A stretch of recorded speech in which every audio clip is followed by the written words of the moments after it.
Bom, vamos mudar de assunto agora, porque milhares aí de católicos começaram a prestar também as suas homenagens nesta segunda-feira ao Papa Emérito Bento XVI na Basílica de São Pedro, no Vaticano.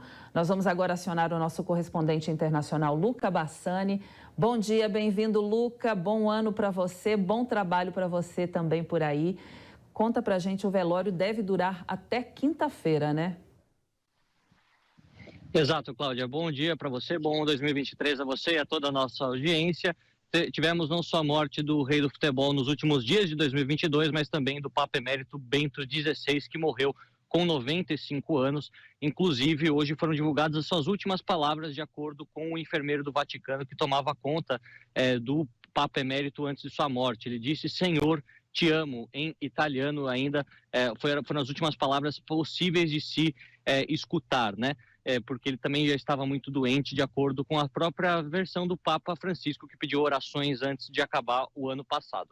A gente vê que várias pessoas estão vindo aqui, indo para o Vaticano, melhor dizendo, onde cerca de 35 mil são esperadas todos os dias para visitar a Basílica de São Pedro, onde o corpo de Bento XVI ficará exposto também para que todos os fiéis possam prestar suas homenagens antes da quinta-feira, dia 5, quando o funeral será então presidido pelo Papa Francisco. Tudo o que tem acontecido aqui há um momento histórico, exatamente por se dar pela primeira vez um Papa enterrar outro Papa, algo que nunca aconteceu na história. Nós sabemos que outros Papas já renunciaram, exemplo do último antes de Bento XVI foi Gregório o 12º, em 1415, portanto quase aí 600 anos, até 2013, quando Bento XVI também renunciou, mas nós vemos que não seguirá todo aquele protocolo que nós estamos acostumados, exatamente por não ter a vacância do cargo de bispo de Roma, exatamente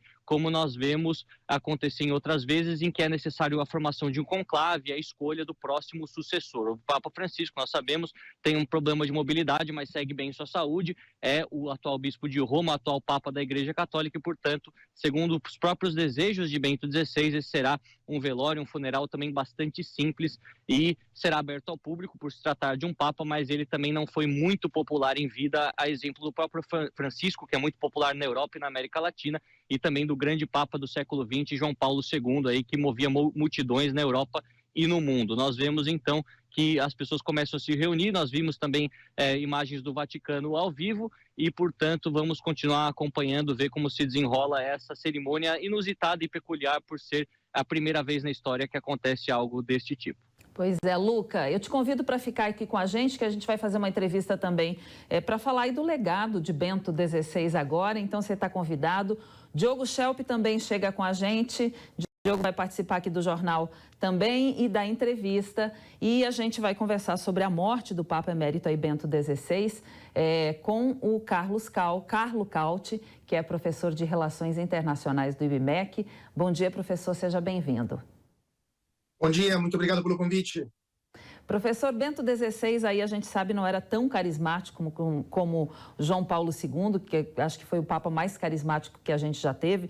Visitou muitos povos, né? Foram 129 países que ele visitou. Bento XVI não circulou por tantos lugares, não foi para a Ásia, né? Que ele foi cobrado também por isso. Mas era um estudioso, né? Um estudioso, e deixa um legado muito importante também para a Igreja Católica.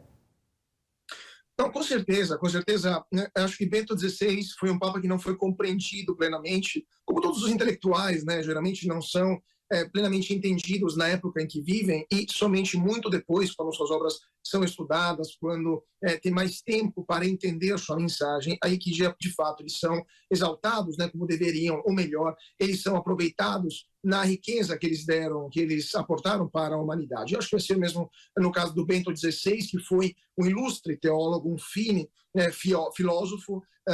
Ele foi um dos papas que levaram uma certa renovação também na Igreja Católica.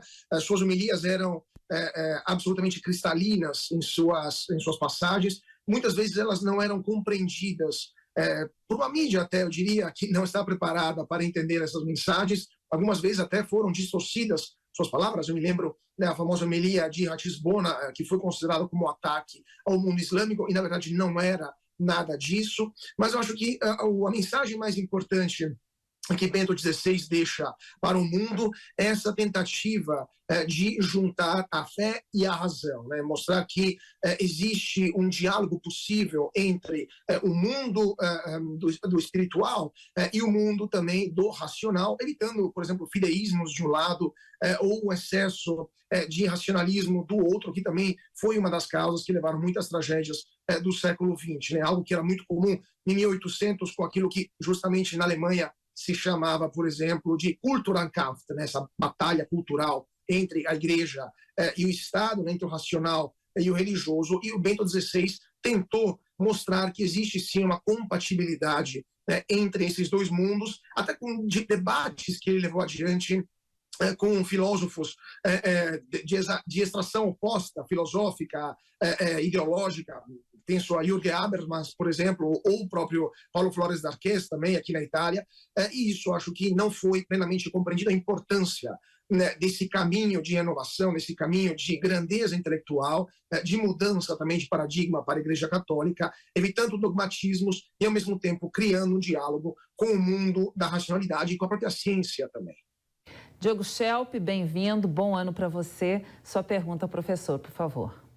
Bom dia a todos. Professor Cauty, como você bem falou, Bento XVI tinha ali uma erudição impressionante. Por exemplo, a primeira encíclica dele, Deus Caritas Est, quando ele fala sobre o amor do homem por Deus e de Deus por homem, né? É de uma beleza, né? Mesmo quem talvez considere ou criticasse ele, enfim, por ter uma visão mais conservadora, uma tentativa ali de trazer as tradições, né, da Igreja Católica, né, de resguardar essas tradições e da liturgia, por exemplo, consegue ver ali a beleza enfim, a erudição que existem, né, nesse pensamento dele.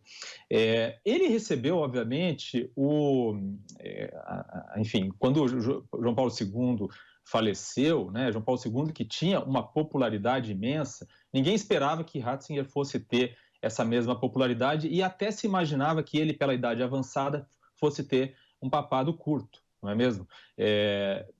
Meio como se fosse um papa tampão, né? Usou-se, inclusive, essa expressão na época.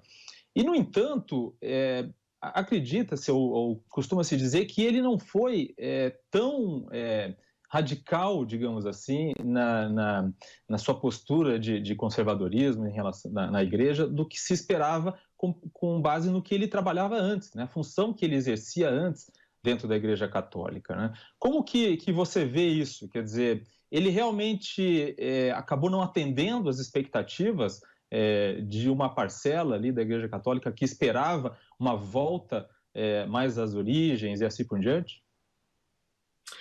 Bom, Diogo, primeiramente é sempre bom revê-lo, bom ano.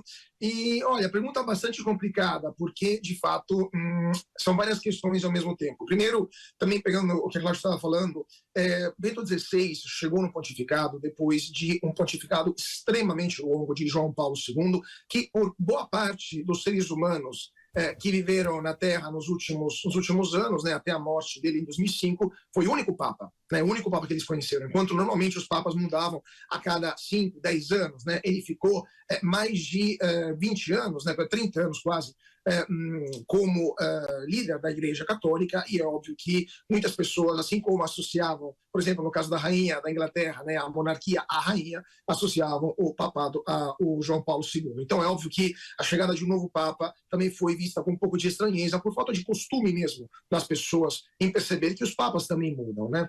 Agora, sobre o segundo ponto que você falou, sim, de fato, ele acho que foi mal interpretado até para as pessoas que esperavam uma volta às origens, uma volta a um certo conservadorismo, é que, na verdade, ele nunca representou, ele não foi um conservador tucuro, como a gente, ou um conservador duro e puro, como a gente poderia dizer, né? Ele foi um teólogo, né, que obviamente acreditava em valores que, segundo ele e segundo boa parte da Igreja Católica, não eram negociáveis, não são negociáveis, mas a mesma filosofia que também encarnava João Paulo II, lembrando que João Paulo II, que, de novo, pelo erro de parte da mídia ou de parte da literatura, era considerado de forma errada um Papa progressista, né, um Papa reformista. Na verdade, ele foi muito firme em seus princípios conservadores. Por exemplo, na questão dos anticoncepcionais, ou na questão também do sacerdócio, que não é aberto ainda hoje, né, a pessoas casadas. Uma posição que Bento XVI continuou, mas no caso dele, ele foi taxado de ser conservador ou extremista, ou o que seja. Então, foi um misunderstanding, né, um mal-entendido, até, eu diria, até um certo preconceito, até pela figura física do Bento XVI, ele era menos carismático até na parte expressiva em relação a João Paulo II, e no papel, como justamente você lembrou, Diogo, ele assumiu durante o pontificado de João Paulo II, ele foi um grande colaborador de Papa Wojtyła, ele era prefeito da Congregação da Doutrina da Fé, ou seja, o ministério do Vaticano responsável por defender a ortodoxia da fé, né? Defender a linha espiritual, né, a linha litúrgica até que o Vaticano leva adiante, aquilo que no passado era a Inquisição, né, que se chamava vulgarmente de Inquisição, Santo Ofício, mas quando ele depois se tornou bispo de Roma, ou seja, Papa, ele demonstrou muita mais abertura para outras visões de mundo, na verdade ele tinha feito até isso antes, né, já no final dos anos 90, no começo dos anos 2000, debates com matemáticos, por exemplo, abertamente ateus, né, isso de fato é uma certa abertura mental, porque se ele não acreditasse na importância dessa troca de ideias, simplesmente recusaria qualquer tipo de diálogo. Então, de novo, Papa Bento XVI foi um Papa não compreendido, foi um Papa que, de fato, foi hostilizado de forma preconceituosa, diria até, enquanto era um extremamente refinado e erudito teólogo, filósofo, e sua obra, com certeza, será redescoberta nos próximos anos e décadas. Professor Cauti, Luca Bassani, nosso correspondente na Europa, tem uma pergunta a fazer agora. Bom dia, professor. Bom falar com o senhor novamente. A minha pergunta é exatamente relacionada àquilo que marcou a carreira de Bento XVI como Papa, que é a questão da renúncia. Na época foi bastante criticado esse gesto que ele tomou, essa decisão que poderia desgastar a igreja. Hoje, em 2023, nós completaremos 10 anos do papado do Papa Francisco. Então, minha pergunta é, o que o senhor acredita após 10 anos dessa decisão que foi polêmica na época, se a renúncia desgastou mais a imagem da igreja ou se ela foi positiva para que a igreja voltasse a recuperar alguns fiéis que foram perdidos para outras vertentes do cristianismo ao longo, principalmente dos anos 90, 2000 e principalmente após a morte de João Paulo II, e se hoje, além da obra, obviamente, de Bento XVI, que era um grande teólogo, inclusive eu que vivo na Alemanha, posso até comentar que a igreja de Freising, que é no norte de Munique, onde ele foi bispo por muitos anos, ela contém exatamente esse orgulho regional por conta disso, mas a minha pergunta é sobre a avaliação, se realmente foi algo que desgastou a igreja ou positivo hoje, 10 anos depois. Bom, Lucas, primeiramente, sempre bom revê-lo. Olha, Lucas, a questão da igreja, 10 anos numa vida, numa história plurimilenar como a da Igreja Católica, é um período muito curto para dizer se os efeitos dessa renúncia foram positivos ou não, né? Lembrando que a última vez que um Papa renunciou foi há mais de 600 anos, então é óbvio que os tempos são muito mais dilatados, os tempos da igreja são muito mais dilatados do que os tempos dos homens, da vida de um ser humano. Agora, de um lado, a gente viu, sim, de fato, uma volta de um Papa carismático como Francisco, né? Lembrando, por exemplo, no Brasil, a Jornada Mundial da Juventude em 2013, onde a gente tinha a praia de Copacabana lotada com milhões de pessoas para assistir esse Papa, e também tem uma importância ter um Papa que vem de uma região extremamente católica, uma região mais jovem do que a Europa, uma região em crescimento também demográfico, e uma região, América Latina, obviamente estou falando, onde a Igreja Católica está enfrentando o seu maior desafio, ou seja, a competição com as igrejas evangélicas. Então, essa decisão de Papa Bento XVI e depois a eleição de Papa Francisco, de fato, respondem mais a uma lógica, até geopolítica, diria, da Igreja Católica, do que alguma questão ligada à pessoa, de Bento XVI. Claro que Bento XVI ele foi eleito quando já estava muito idoso, ele renunciou com 85 anos de idade, lembrando que a igreja também tem suas regras, por exemplo, para os bispos, e para os cardeais, não se pode permanecer no colégio cardinalício, se não me engano, até 75 anos de idade, e depois se aposentados. Então, a igreja também precisava de forças, de energias energias novas, mais jovens, né, para enfrentar os desafios do futuro. Agora, o Papa também renunciou, o Papa Bento XVI, por causa dos escândalos que a Igreja Católica estava enfrentando e pela ausência de forças que ele tinha, ele próprio admitiu isso, para enfrentar os problemas, não somente as questões ligadas à pedofilia, mas também outros escândalos dentro da Igreja Católica que depois acabaram surgindo, por exemplo, questões ligadas ao Banco Vaticano, né, ao IOR, que também teve problemas nos últimos anos por causa de investimentos muito pouco transparentes. Então, uma pessoa de 85 anos não tem a mesma força, a mesma energia que um Papa muito mais novo, muito mais jovem, como era e como é ainda hoje, Papa Francisco. Agora, de novo, respondendo a sua pergunta, é muito cedo para a gente entender, para a gente fazer, ver se de fato o resultado foi positivo ou não, essa questão da renovação da Igreja Católica.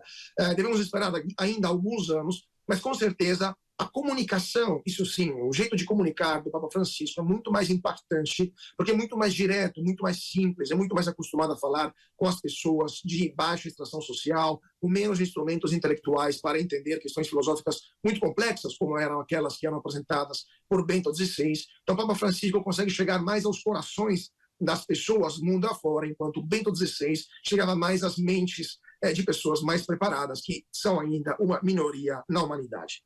Professor, o Papa João Paulo II foi, como a gente falou no início, já talvez o mais carismático de todos os papas. Ele visitou o Brasil muitas vezes, é muito querido pelos católicos por aqui. Mas Bento XVI também veio para o Brasil, foi em maio de 2007. Ele participou da 5ª Conferência Geral do Episcopado Latino-Americano e Caribenho em Aparecida, onde ele também celebrou uma missa e ele celebrou a canonização do Frei Galvão, né, em São Paulo. Mas teve um episódio aí nessa época, nessa visita, que foi considerada um sucesso pelo Vaticano, mas teve um episódio que causou incômodo aí com os indígenas na época. Gostaria que você comentasse um pouquinho sobre esse momento do Papa Bento XVI no Brasil. Olha, são questões que, de fato, eu mesmo não me lembro dos detalhes, porque nem eu estava no Brasil naquele momento, né? Eu cheguei no Brasil apenas 10 anos atrás, como vocês sabem, eu sou italiano, então não seguimos tão de perto essas questões. Inclusive, a mídia internacional também não seguiu de forma tão direta esse pequeno acidente diplomático com os indígenas que Bento XVI teve. Outras eram as questões que, de fato, interessavam na visita ao Brasil do Papa. De novo, a importância da visita dele no Brasil foi a tentativa de recuperar um país que está vendo uma população cada vez mais evangélica, cada vez menos católica. Há também a questão do debate interno da Igreja Católica, com a teoria teorias internas à Igreja, né, como, por exemplo, a teoria da liberação, entre outras. Então, foram outras as questões importantes que levaram o Bento XVI a visitar o país, e muito menos questões assim pontuais, como acidentes com indígenas que de fato acontecem, gafes, todos os papas fazem e fizeram. Bento XVI sendo um pouco mais rígido, porque ele não era nem alemão, ele era da Bavária, que é uma região muito específica da Alemanha, então com certeza não tinha muito o savoir-faire, né, o jeitinho, podemos dizer assim, que outros papas, como por exemplo João Paulo II, como por exemplo Bento XVI, tiveram. Pequenos gestos também que quebram o gelo, como por exemplo João Paulo II, me lembro uma vez uma Jornada Mundial da Juventude rodando a bengala, mostram já mais empatia em relação ao público. Bento XVI tinha menos, isso era um pouco mais rígido, e provavelmente por essa sua rigidez, ele foi até menos compreendido por parte dos fiéis e da opinião pública. Muito bem, professor Carlos Cauty, especialista em professor de Relações Internacionais do IBMEC, obrigada pela sua participação aqui no Jornal da Manhã, segunda edição desta segunda-feira. Um bom dia, um ótimo ano para o senhor.